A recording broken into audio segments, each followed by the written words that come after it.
इंसाफ कयो इंसाफ कयो इंसाफ कयो इंसाफ कयो अदालत खां मथां कतल बंद कयो अदालत खां मथां कतल बंद कयो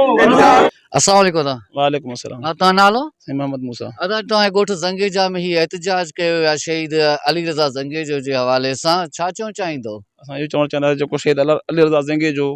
पुलिस बेगुनाह पुलिस जे पूरे मुक़ाबले में क़त्ल कयो आहे असां हिन जे लाइ एहतजाज करे रहिया आहियूं ऐं असां इन एहतजाज जे बतौर दुनिया खे अपील कयूं असांजी हेल्प कई वञे शहीद रज़ा ज़ंगेज जे खून सां इंसाफ़ कयो वञे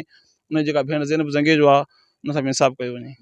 अस्सलाम वालेकुम साईं। वालेकुम सलाम। तो नालो साईं रजब अली जतोई। जी साईं अॼोके एहतजाज जे बारे में छा चवण चाहींदो असीं अॼोके एहतजाज जे बारे में चवणु चाहींदासीं जेको असांजो दोस्त असांजो भाउ मुहसन रज़ा अली जतोई जेको बेगुनाह एसपी सखर शहीद कयो आहे इन जे बारे में असां chief of army staff chief of justice CM Sindh PM Pakistan खे असां रिक्वेस्ट था कयूं महिरबानी करे इन अदे सां इंसाफ़ कयो वञे अदी ज़ैनब ज़ंगेजो सां इंसाफ़ कयो वञे असां सां इंसाफ़ कयो वञे असां ही टोटल कम्यूनिटी ज़ंगेजा कम्यूनिटी अदे सां हर क़दम ते साथ ॾींदासीं ऐं असांखे असां ख़ुदा कारण अल्लाह कारण असां पाकिस्तान जे अमलदारनि टोटल अमलदारनि खे अर्ज़ु था रखूं त महिरबानी करे असांजे खून रज़ा हुसैन जे खून सां इंसाफ़ कयो वञे। पूरी दुनिया में असां कॾहिं बि इहा न ॿुधी आहे त ही कूड़ा मुक़ाबला ॼाण क़त्ल कया वञनि ख़ासि करे असांजे सिंध में इहे शयूं घणी थियूं थियनि इन जे बारे में छा चवंदो इन्हनि जे बारे में असां इहे चवंदासीं त सिंध निधणकी आहे सिंधी नौजवान निधणको आहे असांजा हुकुमरान सॻोरा निंड पिया आहिनि ख़ुदा करे इहे निंड मां जाॻिन त हिन सिंधियुनि जो को मुस्तक़बिल थिए न त असांखे पाण 100 को सुञ नज़र अचे थी त असांजे सिंध में ख़ासि करे सिंधी नौजवान सां इंसाफ़ नथो थिए हर मैदान ते हर मोड़ ते हर जथे ते सिंधियुनि सां को बि इंसाफ़ नथो थिए अदा बेगुनाह आदे खे बस मां लाहे हिकिड़ो एसपी मारे थो अफ़सोस जहिड़ी ॻाल्हि आहे अदा एसपी हूं चए थो मां अमुन जी जेकॾहिं ॻाल्हि करे त प्रिया कुमारी सां कहिड़ो अमुन कयो थी मीर मुर्तज़ा जे शहीद सां कहिड़ो अमुन कयो थी कुरैशी जे खून सां कहिड़ो तो अमुन इंसाफ़ कयो आहे ही किथे पिया रुगो हे जेको आहे सो ग़रीबनि जे लाइ रुगो पुलिस आहे असांजे लाइ जाॾो काॾो रुगो ग़रीबनि जे लाइ इहा आहे ॿियो कंहिंजे बि लाइ जेको हे जखराणी जेको पकड़ियूं सख हिन में जेकंबाद साइड ॾे ॾई हथियारनि सां पूरो अलाए केतिरो हथियार हुयो हुनजो प्रोटोकॉल ऑफिसर लॻी पिया पुलिस हुन सां बाक़ी हिते ग़रीबनि जे लाइ ही दाड़ियल आहिनि ही हथियार जो मुक़ाबला बंदि करे एसपी साहिबु ख़ुदा खे हाज़ुर नाज़ुर सम्झी करे सम्झ बंदि कर ईअं न थिए त किथे तोखे बि ख़ुदा जी कोरट तमामु ॾुखी थी छा चवण चाहींदो मुंहिंजो नालो इख़लाक़ अहमद ज़ंगेजो ॻोठ ज़ंगेजा जो असां इहो चाहियूं था त हर मुस्लमान कहिड़ो बि हुजे अली रज़ा असांजो भाउ आहे हिन ॻोठ जो ईअं सम्झ हिन ॻोठ जो बहादुर आहे उन सां जेकॾहिं इंसाफ़ नथो त कंहिं दुनिया सां बि इंसाफ़ न थींदो एसपी हिनखे ॼाणी वाणी हिनखे क़त्ल कयो आहे हिन जो कहिड़ो ॾोह आहे कहिड़ो इशू आहे जेकॾहिं हिनखे क़त्ल कयो थो वञे हिन वक़्तु काफ़ी टाइम थी वियो आहे महीनो थी वियो आहे 15 ॾींहं वेठो असांखे को बि इंसाफ़ न मिलियो अली रज़ा भर में ही एहतजाज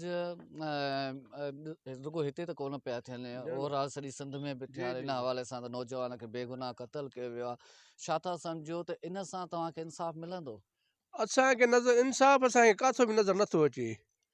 छो त पूरी सिंध असां पाकिस्तान पूरो पाकिस्तान जी ॻाल्हि थो कयूं पर जिथे किथे ना इंसाफ़ी आहे ज़ुल्म आहे ॾाढा कुझु इंसाफ़ आहे ई कोन्हे किथे बि अदालत इंसाफ़ ई कोन्हे को उन कारण कहिड़ो था सम्झो मुख्य कारण कहिड़ो आहे बसि छड़ो ॾटा दिलासा आसरा हीअ थियो अॼु थो थिए सुभाणे कुझु बि इंसाफ़ कुझु न थींदो हां इहो सुवाल तव्हां खां पुछणु चाहींदुमि त हिन मुख्य कारण कहिड़ो आहे त भले सॼी सिंध अंदरि छा पाकिस्तान में शयूं नाजाइज़ी नज़र अचनि थियूं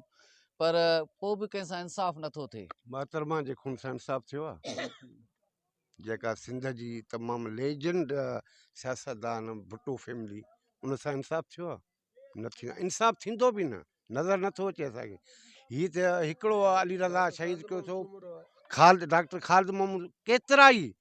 असुल खां वठी 47 खां वठी पाकिस्तान में कहिड़े बि कंहिंसां इंसाफ़ थियो आहे कोरट सॻिरू त निंड पियो असां वरी बि हथ अदब जा ॿधी अर्ज़ु था रखूं लिल्ला अलाह ख़ातिर खून सां हर कंहिंजे खून सां इंसाफ़ थिए छो ही कंहिंजो माउ जी हंज ख़ाली थिए छो कंहिं भाउ जी जेको आहे कंहिं भेण जी चादर लाथी थी वञे अफ़सोस जहिड़ी ॻाल्हि इहा आहे त अड़े एसपी इंदर शेख तो अदी ज़ैनब खे उतो खणी तो अलाए किथे किथे थाणनि ते उनखे बंदि कराए थी जेका शर्म जहिड़ी ॻाल्हि आहे तुंहिंजी भेण खे जेकॾहिं मां खणी राति जो काॾे घुमाईंदो त तोखे गैरत न ईंदी? तूं ॼाणी वाणी सिंधियुनि सां अहिड़ो ज़ुल्म थो करे। इहो सिलसिलो जो अॼुकल्ह जो न आहे, इहो शहीद मुर्तज़ा भुट्टो खां शुरू आहे। शहीद मुर्तज़ा भुट्टो आहे, उन खां पोइ असांजो क़ौम परस्त अॻवान शहीद शाहनवाज़ कुंभर आहे। शहीद शाहनवाज़ कुंभर थियो, उन खां पोइ सदाम लाशारी थियो, उन खां पोइ सदाम लाशारी खां बाद में जेको आहे लुंड छोकिरो जे बारे में कामिड़ जीस वारनि जो उहो थियो। उन खां बाद में वरी गज़ाला बतूल थी। उन खां पोइ जा बि काफ़ी तमामु घणा किसा आहिनि। उन खां पोइ सहाफ़ी जेको इहे शेर नौजवान सहाफ़ी नसरुल्ला गॾाणी थियो। उन खां पोइ जेको ॿियो सहाफ़ी हो जान मोहम्मद महर थियो। इहो सिलसिलो हलंदो थो अचे, इहो खुटणो न आहे। हक़ ऐं सच जी जंग आहे, पई हलंदी। पोइ हाणे हक़ ऐं बातिल में ॿियो इमाम हुसैन कोठी सिलसिलो हले थो पियो, हलंदो ईंदो। के हक़ जे पासे आहिनि, के बातिल जे पासे आहिनि। असांजी दुआ आहे त अल्लाह निस्ब नाबूद करे बातिलनि खे ऐं मज़लूमनि खे फ़तेह मिले, मज़लूमनि खे हक़ मिले। असांजी इहा दुआ आहे।